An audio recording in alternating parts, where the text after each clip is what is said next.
What's up, Crumbleheads? This is Devin Porter. I'm the author of After the Crumble, which will be released this fall 2014. Today I'm going to do an introduction to sustainable farming, or permaculture, as it's often called. And I wanted to do the video outside today, but unfortunately it's too windy and it messes up the sound. So I'm going to do another video later on when the wind dies down as an introduction to chicken tractors, or movable chicken coops. But I can take a little time right now and talk about the general concepts of sustainable farming and give you sort of an overview of the whole thing. There's three themes in particular that I want to focus on, those being movement, balance, and harmony with Mother Nature. So starting with movement, when you look at farming, a lot of people have this preconceived notion about farming, especially livestock farming, in that it smells. You hear people that grew up in farms and they've gotten a little older now, and they'll talk about their memories of growing up on a farm, and a lot of times that'll be something that they actually bring up, is the fact that they remember that it was just, it stunk, it's just a terrible smell. And focusing on movement is one of those three aspects of sustainable farming. When you move your animals, they don't smell. Movement itself is the enemy of odor. And if you start to smell ammonia, that means you ought to be moving your animals a little bit more. And that's why I want to talk a little bit. One of the first real things that I teach you, I want to be chicken tractors, which is a great way to illustrate that concept. The chicken tractor is a movable chicken coop that is intended to move every day or every couple of days to give the chicken, fresh grass and fresh bugs and things to eat. But we'll still keep them protected from predators inside a coop. So we'll talk about that.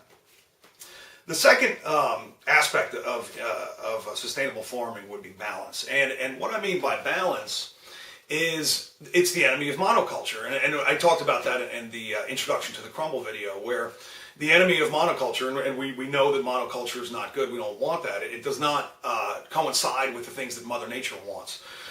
What Mother Nature wants is a balance of a lot of different things.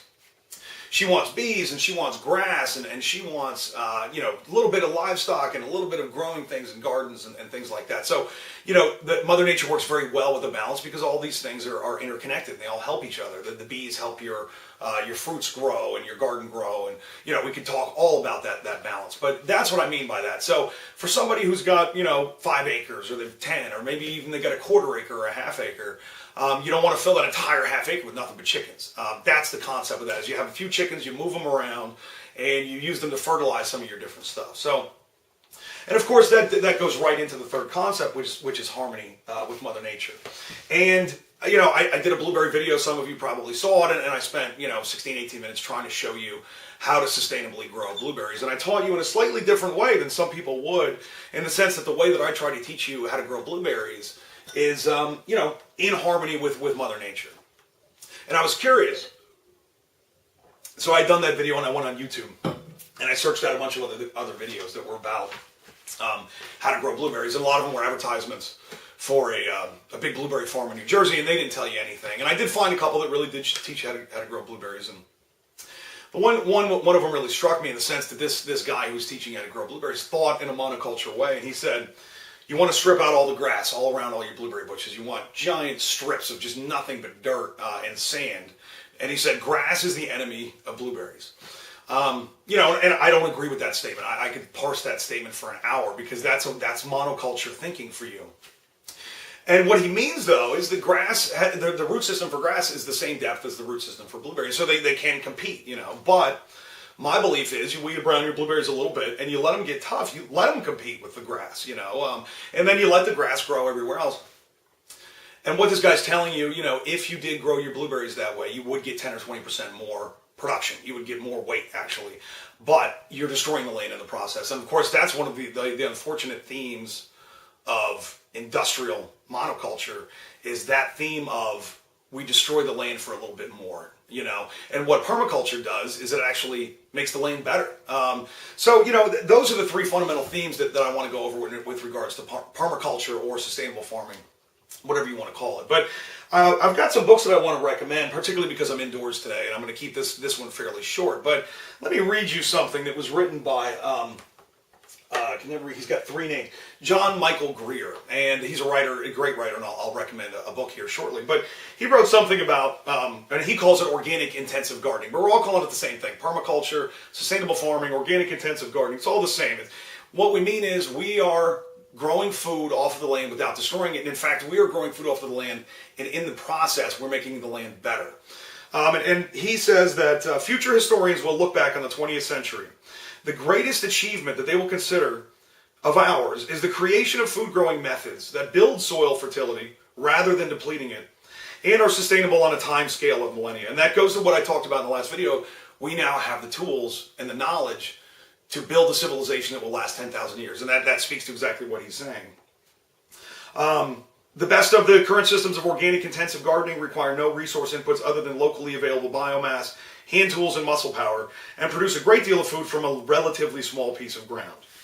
So that's what, that he's talking about the same thing. And in fact, he wrote a book that's called The Long Descent, which is another word for the crumbles. So there's a lot of other people that are talking about this exact issue.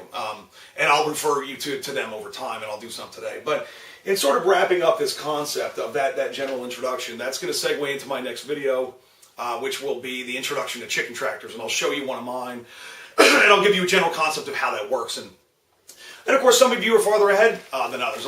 Maybe some of you are watching going, yeah, of course, I know exactly what a chicken tractor is. But, a lot of you don't. And a lot of you, I think you'll find that information very interesting. And for even the ones who do, I still think you'll find it interesting to look at my particular models that I've built for the particular purpose that I use them for. So, those three concepts, if we engage in movement, balance, and we create harmony with Mother Nature, we can create food from small pieces of land.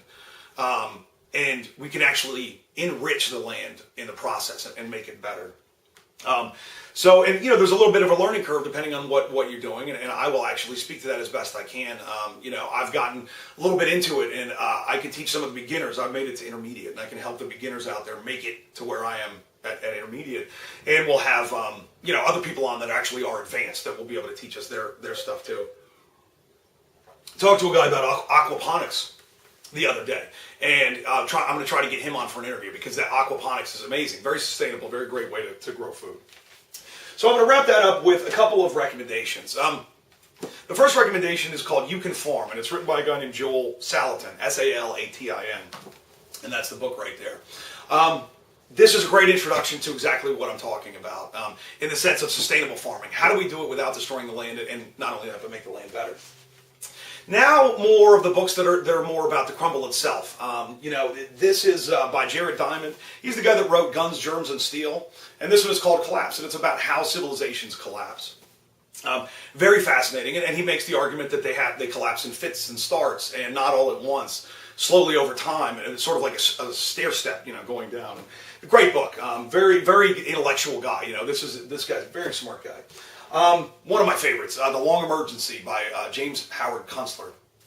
He's a very prolific guy. He's written some fiction that I would recommend, and I'll recommend that at a later date. But, The Long Emergency is another name for the crumble. Same thing, and this is exactly what he's talking about. And he goes through a lot of the energy considerations in particular. So this is a good one for the people who have more of a peak oil kind of mindset, which is a very real thing, and we've talked about it a little bit already. This is more along those lines. Peak Everything by Richard Heinberg. Genius guy. This is the guy, if you want data, if you want just tons of data, tons of very scientific information, this is your guy, Peak Everything. Richard Heinberg. And then this is the guy that I quoted. This is John Michael Greer, and he wrote The Long Descent. Again, another name for the crumble. And this one I recommend. And this guy is really just mind-boggling. You got to read 5 pages and take a break and let it digest. So a lot of these books are that way, and a lot of you, the fact that you're watching right now indicates to me that you're of the mindset where this kind of stuff will really hit home for you. Lastly, this is maybe one of my favorite books. I love this. I've had a friend for 20 years, and his name is Mark Harding, and he's helped me build this movement, and he's helped me write the book and all of this, and he's a writer in his own right. And he wrote a book called Painkiller Ghosts, Mark Harding, M-A-R-C is his first name. And, absolutely wonderful book. And I'm going to have him on to do an interview tomorrow. His upcoming book, this is available on Amazon right now. You can get Painkiller Ghosts. It's been out for a couple of years. But his upcoming book is also about the crumble in its own way.